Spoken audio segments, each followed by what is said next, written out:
So today's a pretty big day. It's going to be the last opportunity I'm going to have with the manuscript before it goes to the distributors who are going to actually print it and take it to the next place. Um, so I'm just sitting here with it, and right now it's just held together by some hair elastics. But to kind of just have it here in my hand and to read through it and to make sure everything looks good before I give the green light, it's an exciting moment. Yeah. I'm also really excited to share that $1 from every book sold will go to breast cancer research, which is really awesome. Um, I realize I'm a first-time author. It's not like I'm going to make a lot of money off of this, but to know that I'm connected and it's doing something, it's pretty awesome. It's a really cool thing. I probably should explain why I'm so breast cancer obsessed. In 2008, I lived in Belgium working on a TV show, and I came across a really amazing friend, and I ended up moving to Belgium from Amsterdam to live with her, and we shared an apartment together. And during that time, she found out she had breast cancer, and it was a really bizarre experience because I was a fly on the wall. I saw and heard things that I will never forget, and it was difficult to watch her go through all of that. And I think when you've seen someone go through something like that, it sticks with you. Living in that apartment with her is actually where I came up with the idea of writing this.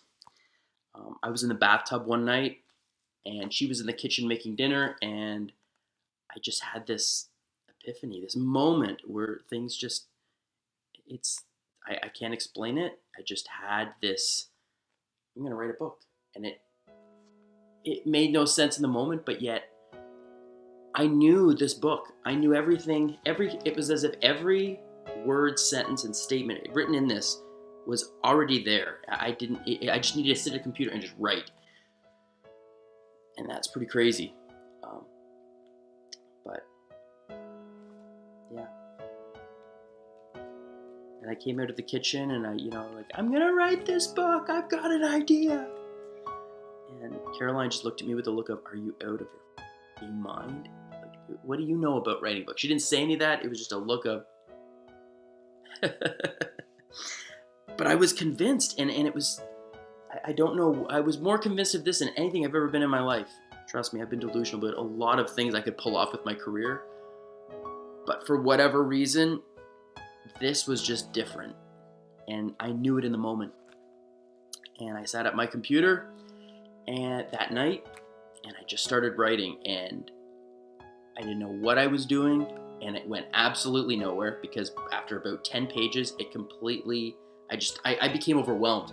The project was so massive, and writing a fictional novel is not easy. It takes a real skill set, one I did not have. So of course I failed. It just didn't happen, and I didn't know what to make of it.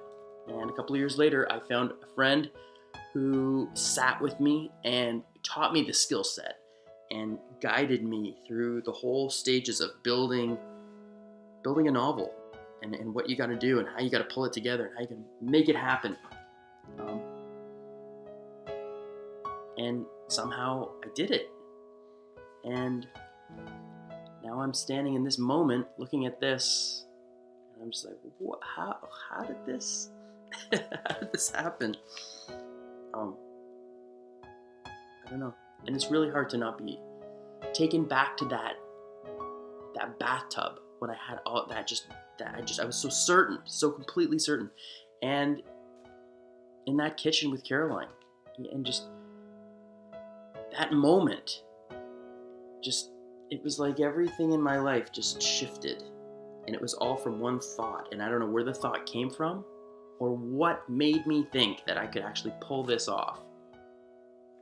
I don't know. But that's it. That's the story behind me writing this.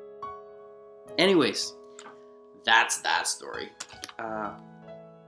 But now it's time to, I've gone through it one last time, and I'm going to contact the publisher now and give them the green light that we are ready to roll.